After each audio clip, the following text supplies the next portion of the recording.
Hello guys and welcome back to another video on my channel. Now today is a match reaction, Luton Town versus Nottingham Forest. But before I get on with today's video, can we smash that like button? Can we hit 80 likes for today's video? Comment below your thoughts about the performance against Nottingham Forest. Let me know how you rated the players' performances. Don't forget to subscribe to my channel, and also guys, if you want to become a member of my channel, click the link down below. You get exclusive perks if you guys want to become a member. And don't forget as well, if you haven't already, make sure you check out my match preview of this game before watching this one. So the lineups have just been announced and I've got mixed reviews on it, if I'm being honest. We've kept the same system that we played against Sheffield Wednesday. It worked extremely well against Sheffield Wednesday, so we've kept it. Elliot Lee is starting. I don't know why he didn't have a good performance against Wednesday, and I'm a little bit shocked that he's starting, especially after dropping Danny Hilton. Obviously, James Collins comes straight back into the team after recovering from the coronavirus, as expected, because for me, James Collins is one of the first names on the team sheet. So Elliot Lee in this game needs to prove himself.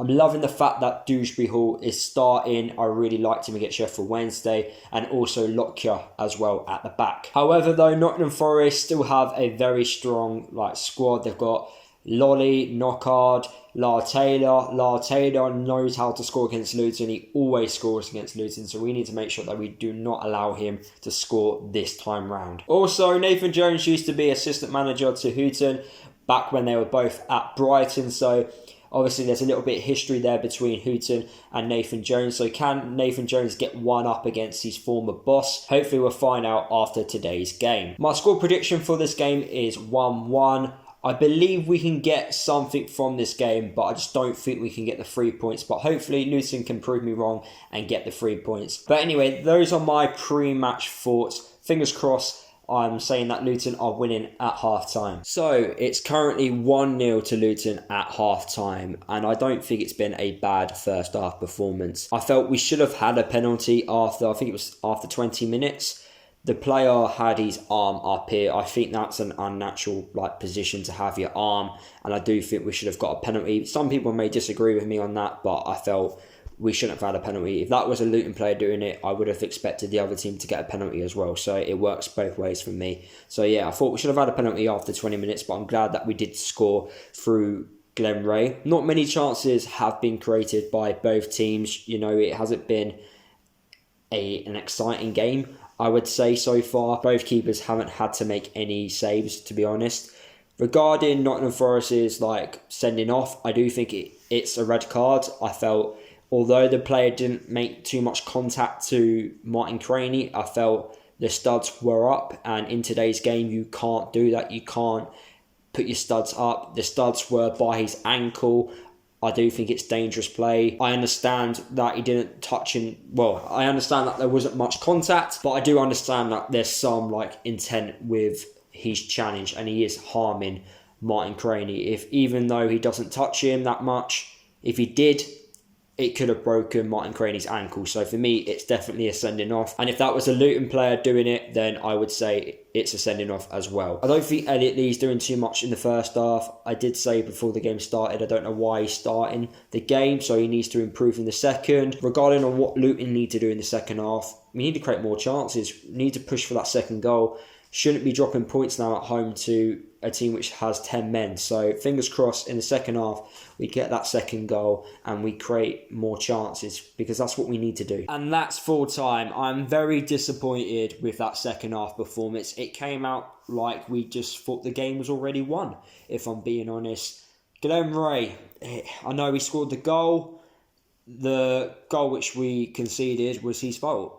If you watch it back, he's literally watching the Nottingham Forest man come into the box. He's too busy watching the man and not watching the ball as well. He's too busy caught in two minds on what to actually do. And he's at fault for it. He should be doing a lot better. Yes, someone should be there to try and stop the cross coming into the box. I think Glenn Ray knows himself he should have done better there. And it's very disappointing to concede a goal like that, especially when Nottingham Forest are down to 10 men. We didn't create anything in that second half, not until when Clark came on. It was a very hard chance to take. He needed to cut in on his left foot instead of going near post. Glenn Ray had two very good opportunities from corners. in that half. One was a complete free header from a corner, and the other one from a corner again, where he just volleyed it over. He should have done a lot better with both of those opportunities. He had a poor game, Glenn Ray, if I'm being honest. I think a lot of players had a poor game. You know, we just didn't create much chances. The subs should have came on a lot earlier, brought on too late. You know, I was crying out for Elliot Lee to come off after 60 minutes. I thought he had a really poor game.